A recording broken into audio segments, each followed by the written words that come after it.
Hey everyone, I'm DJ Melody. That was Inward Jam by Kitty Craft, and you're listening to Melodies with Melody. Inward Jam was actually a request that I got, I believe it was 2 weeks ago on my show, and I really liked it, so it's here to stay. Today's show will be another request episode, so thank you so much to everyone who submitted a request. If you're listening to my show right now and you're wondering, how can I request a song? All you have to do is follow me on Instagram. And when I post about, taking requests for that week's show, all you got to do is comment the song you'd like to hear.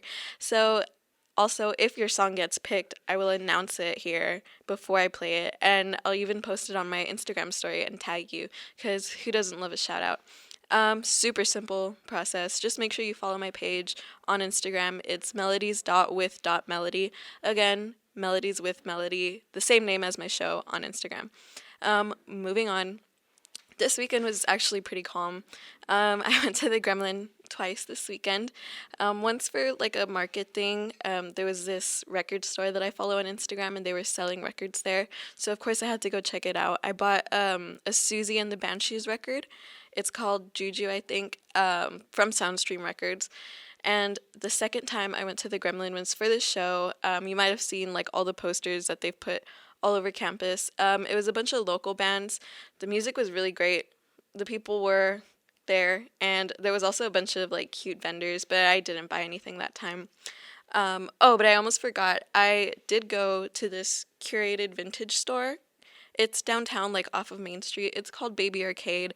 They're more focused like on Y2K preppy clothes. So if that sounds like something that you're interested in, you should definitely check them out. Their store is like the cutest thing I've ever seen. They have a bunch of like plushies and stuff on the wall. They have cool posters and like cool little knickknacks here and there. Um, and they have so much stuff, and it's all pretty affordable too. I did buy a little tank top with their logo on it because their logo is so cute. It's like a little chihuahua, and he looks really angry, and he has a mohawk and like one of those super spiky collars. I had to get it. So cute. I also happened to go biking this weekend, and on that bike trail, it was on Colonel Row. The trail is super nice, actually. There's a lot of pretty trees and flowers and benches, and the weather was so nice. However, it was pretty dangerous for the sole reason that people do not know how to drive. Um, I almost got hit a grand total of 3 times because people just don't know how to look for pedestrians when they're turning right, like at a green light. And I get it, that's not something that you really see here like that often in the valley. It's more common, like pedestrians and bike riders are more common like up north where they have like actually nice sidewalks and like walkable cities. But I had a guy. He tried to turn when I was like 5 feet away from him, still walking my bike across the street. It was ridiculous. So, PSA, when you're gonna make a right turn at a green light, make sure there's no pedestrians or bike riders because ultimately they are the ones who have the right of way. And the last thing that you want to do is hit someone with your car, all right? Another thing I did this weekend, I guess this week, since it was like on a Monday, my dad's a fire marshal, and his city had a fire safety event. So me and my boyfriend and my family went. It was really fun. They had like games and snacks, and there was even mascots for like different businesses, like some pizza places. We took pictures with them because I just think it's silly because I'm older now. But I guess one of my favorite parts of that was so they have like this trailer, and it mimics a house fire. Like smoke comes through the vents, and like they talk to you about what to do in the event of a house fire, and it ends with you having to climb out the window. However, I haven't done that since I was like 10. But my mom still wanted us to get in the trailer, even though it's meant for like, smaller kids. So it was me, my boyfriend, and my super tall little brother in line for this like fire simulation thing with a bunch of like 5-year-olds. It was pretty funny. The firefighters in charge were like making fun of us, but we still did it. It was fun, and I made it out the window. So this weekend, I also watched a couple movies too. Um, the best, or I guess the worst, it's the worst in the sense that it's scary, but I saw a movie called The Descent, and I'll talk about that a little bit more after the break. So right now we got one of our first requests of the day. And funny enough, I have a story about this song that I wanted to talk about real quick. So the first time I heard this song was at my cousin's mom's house. It was like the 4th of July. It was like 3 a.m. We were playing board games, and there was this super tall guy. He was like, I think he said he was 6'7". He was like super tall, and he was pretty like rowdy. So my boyfriend and this tall guy were talking about music because like we were trying to figure out what to play on the Alexa, and they both decided on this song. So since then, it kind of stuck with me, and it's actually pretty popular on TikTok now since like the 80s, because I bet this was real hit in the 80s. So this next song is West End Girls by the Pet Shop Boys. It was requested by my good friend Mel, so here you go, Mel. Hope you enjoy it, and I'll see you guys after the break. Hey everyone, welcome back from that break. I'm DJ Melody, and you're listening to Melodies with Melody. That song you just heard was Sunday by the Cranberries, which I'm sure you could guess. She has such a prolific voice. And it's such a pretty song, too. I loved it last fall, and I thought it deserved its comeback in my life. I actually kind of forgot about that song, but this weekend I was listening to my music on shuffle, and I was just reminded about it, so I thought it would be super nice to play it on my show. Today's show is another request episode, which there's so much fun to do. I love interacting with like the people who listen. So if you've got a song that you want to hear, you should follow me on Instagram, just to be in to know about what's going on with my show. And my Instagram page is, just where I announce like when I'll be taking requests, and it's also where you can comment which songs you want to hear. So if that sounds like a cool deal to you, follow me on Instagram. It's Melodies with Melody on Instagram. Again, melodies.with.melody. Same name as my show. So this week, in terms of weather, it was a little warmer than last week, in my opinion, which is kind of a bummer. But good news, we will be getting a huge cold front sometime around the end of this week or like the start of next week. So we'll be getting some cool fall temperatures, anywhere from the lows in the 50s and highs in the 70s. So it's not, like super wintry conditions, but I think it's good enough to break out like all your sweaters and eat all your meals in soup form. But another thing I wanted to mention was the moon. I don't know like how often you guys get to go outside at night, because for me it's not that often. So maybe this is more common than I think. But Sunday night and Monday night, I noticed that the moon was like huge, like really gigantic and really yellow. It was kind of scary, but I don't think there was any like special weather occasion for that. I think the moon just decided to do its thing. But earlier I mentioned that I watched a movie called The Descent, and it was the worst ever in terms of how much fear it instilled in my little heart. So this movie wasn't like your regular, horror slasher teenage scary movie. The premise is that like a group of female cave explorers, it's called spelunking, by the way, like cave exploring. So they decide to go down and explore what they think is like a well-known cave. And of course, I don't want to spoil the whole movie for everyone. I do encourage you guys to go watch it. But yeah, I think that the first half of this movie is like a different kind of fear than what you experience with a normal, horror movie. Another reason that this movie was so scary to me is because there's this one scene that totally reminded me of the Nutty Putty Cave incident, which I've talked about before on this show. I'm not sure. I think it was last semester when I first learned about this. I won't go a lot into it, but basically there's like this man, he goes cave exploring with his family on Thanksgiving, and he gets stuck. He does not make it out. So that's all I'm going to say about it. But yeah, it's just absolutely terrifying, terrible, dreadful, and that's how I decided that I am scared of caves. But I heard about this incident through YouTube, because sometimes if I feel a little bold, I like to watch like true crime or true horror stories. Some other stories that I've heard of that have scarred me for life are, I don't know if you guys heard about this one. It's called the Challenger disaster. And it's basically where NASA decided that they were gonna like send a teacher up into space. So they had like a whole competition for like teachers across America to see who was gonna be sent up into space. So someone got chosen, went through with the whole training process, and then it exploded during takeoff, and there was no survivors, which is super tragic. I've also heard about the baby Jessica incident, where a baby fell down a well, but luckily she survived. She's okay. She has no memory of it, apparently, so she was really lucky. But enough of the scary true stories. Back to the movies that I watched.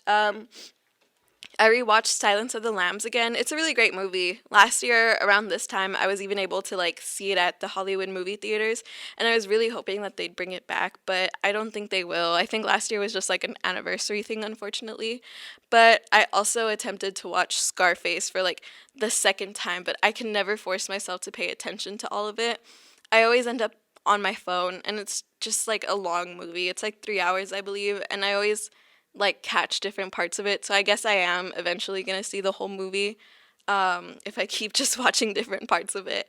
But speaking of movies that I can't force myself to watch, let's talk about uh, The Perks of Being a Wallflower. And I know a lot of you guys would die for this movie. And maybe if I watched it like when it first came out, I would have felt the same way, but I can't. I just think this story is really unrealistic, and I get it cuz it's based off of like a fictional book, but I can't take it seriously. And another thing is that the main character just makes me so upset. Like the way he acts, the way he does things, what he says, they're just like really cringe to me. Maybe back in 2012 when the movie was made, it would have been a lot more relatable. But I first saw this movie last year because everyone raves about it and I just didn't get it. The soundtrack is really cool, I'll give it that. But the reason I talked about The Perks of Being a Wallflower is because this next song actually appeared in the movie, which I had no idea about until I actually went to the iTunes store to buy the song for today's show, and I saw it pop up under the movie's soundtrack. I tried to look up like a clip of when the song plays, but I just couldn't find it. So if you recognize this song from the movie, please let me know what scene it plays in. I'm dying to know. So here's another request by my boyfriend, Tugboat by Galaxy 500. Welcome back, everybody. This is Melodies with Melody. I am DJ Melody, and that song you just heard was by Ween. It's called What Diener Was Talking About, and I wanted to talk about the band Ween here for a minute. The band is composed of these two guys that have real names, but they're not as interesting as their show names, and their show names are Gene and Dean Ween. It's two guys. I just think it's pretty clever. It rhymes, you know. So this band was formed in the mid 80s, 1984, I believe. They're from Pennsylvania, and they're pretty influential. They appeared in a South Park episode, I think it was season 2, and some people don't know that they also had a really huge influence on a little show called SpongeBob SquarePants. Their 1997 album titled The Mollusk was used as, inspiration for the theme song of the show, as well as the little regular songs that you hear in the background. Um, like the Krusty Krab song that usually comes on when like the scene takes place in the Krusty Krab, and also like some of the little like silly songs that you hear when SpongeBob does his silly little thing on the show. So, Ween also wrote a song for the episode where SpongeBob can't tie his shoes. You might remember it. It's the Loop de Loop song.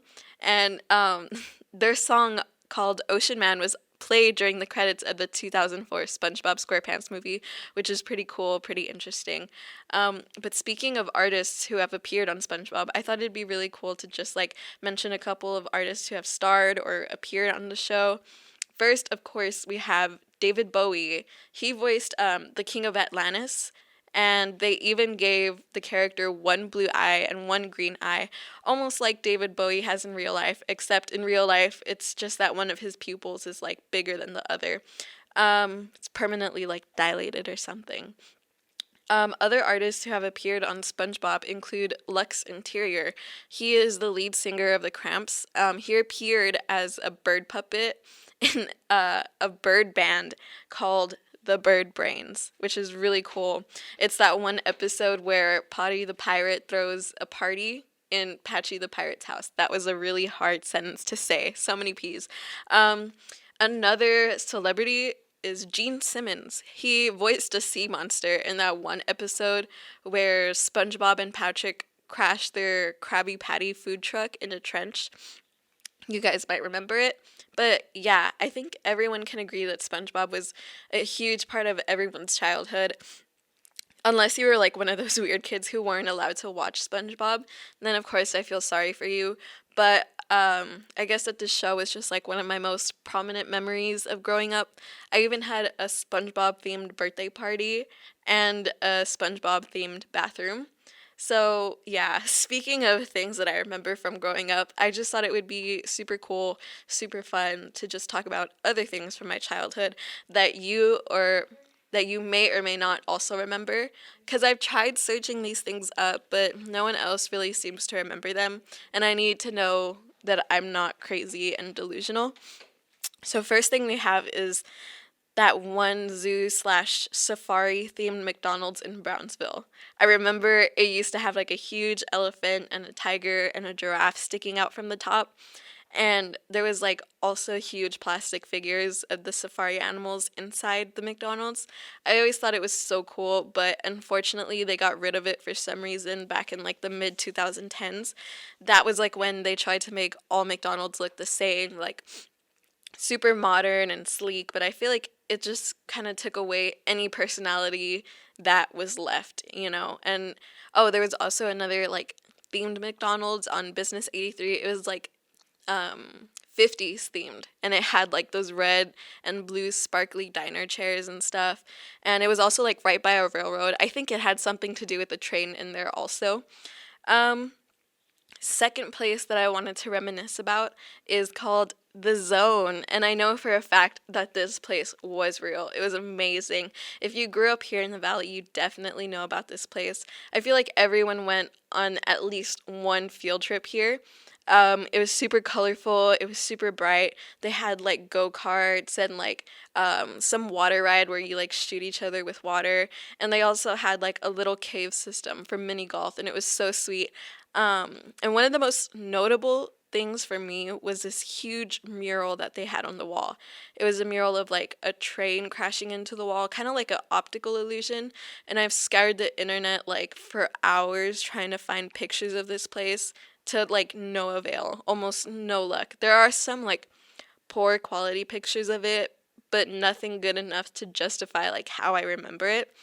And something that I want to touch on really quick is that places like these are often referred to as liminal spaces, but I think I'll talk about that after the break. So, back to the requests. This next song is by Ariel, and it's not by Ariel, but it was requested by Ariel. It's called If You Should Try to Kiss Her by Dressy Bessie. Welcome back, everyone. You're listening to Melodies with Melody. I'm none other than DJ Melody, and you just listened to A Perfect Day Elise by PJ Harvey. That song was requested by my friend Megan. You might remember this song because I also played it last week for my female musicians show that I did in honor of Breast Cancer Awareness Month. But yeah, most of the music on today's show was decided by you guys, my listeners. So if you want to request a song, make sure you follow me on my Instagram, Melodies with Melody, and I'll let you guys know when I'm taking requests again, and you can comment whatever song you want to hear. So, in music related news, I'm sure you guys have heard of indie artist Rex Orange County. He was super popular during like the I guess the original startup, not the original, but like the startup of indie kids, like back in 2018 when everyone was wearing like that mustard ugly yellow color and like super high mom jeans and stuff. But yeah, he was pretty famous during that era. I personally could never get into his music, but he did have a couple of hits like here on TikTok. I guess like the last time he was in the headlines was when him and his girlfriend broke up because he wrote a lot of songs for her. Um, but yeah, he was on tour this year, or he was supposed to be, because last month he had to cancel his tour due to unforeseen personal circumstances. Um, but now we know what those quote unquote unforeseen personal circumstances are. He's a felon. Long story short, he got like charged with 6 counts of something. If you guys want to like do your own research, um, no offense, but like, yeah, I encourage you to look into that story because it's pretty interesting, especially if you liked his music. So yeah, that kind of took everyone by surprise because his whole personality, once again, we're being deceived by men's personalities on this show.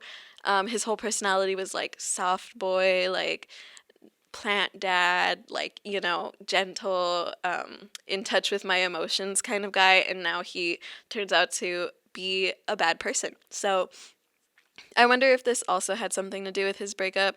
Maybe not like the charges, but like that kind of behavior. I don't know. Just wondering here. But yeah, in other news, not really music related, dance related actually. Um, Charlie D'Amelio was on this season of Dancing with the Stars, and maybe you've seen it on TikTok because that's how I found out about her amazing performance. I think it was last night or 2 days ago. She was dancing with one of the trainers, Mark, and she danced to the Simpsons theme song while she was dressed up as Marge from The Simpsons with the huge hair and like the green dress and everything. And I think she was painted yellow too. I actually can't remember, but it was so good. It was really amazing. She did what I thought no one could ever do with the Simpsons theme song. But I'm also wondering if that's really fair because, Dancing with the Stars, it's about like, bringing celebrities onto the show and like seeing how well they can dance. Sometimes, or like most of the time, they don't really have that much dancing experience. Singing experience, maybe, a little dancing experience, maybe, but I believe Charlie D'Amelio, before she blew up on TikTok, was like, in dance, like in her school and everything. So, I wonder how fair that is because she actually had like real experience. But it was pretty good nonetheless, and honestly, I hope she wins. I think she will win.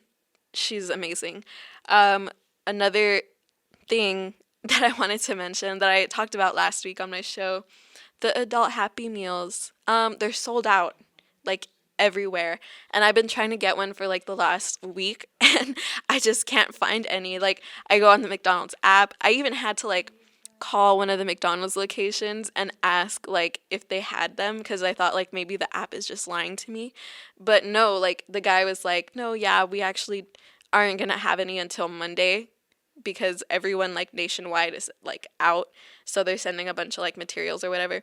But Monday came along and they still didn't have any. So I wonder what's happening with that. If you're in the same boat that I am, hopefully we will get our adult Happy Meal soon. Hopefully we get justice. But yeah, so that's pretty much all I have for today's show. Thank you so much for putting in requests, for listening, for sharing, for liking my things on Instagram. I really appreciate everyone, no matter like how small the act is. It's like a lot to me. It means the world. So, yeah, this next request was made by Britt on Instagram. It's Just by Radiohead. Hey guys, real quick before I finish up. So next week, I just wanted to mention this real quick. I'm thinking of doing like emo goth music just in preparation of Halloween. And then I think it's the 26th, the Wednesday before Halloween. I am going to be doing like a Halloween special. I've been planning this since like the beginning of the semester, so I'm pretty excited for it. So make sure you tune in next week. Melodies with Melody only on Vaquero Radio. Bye.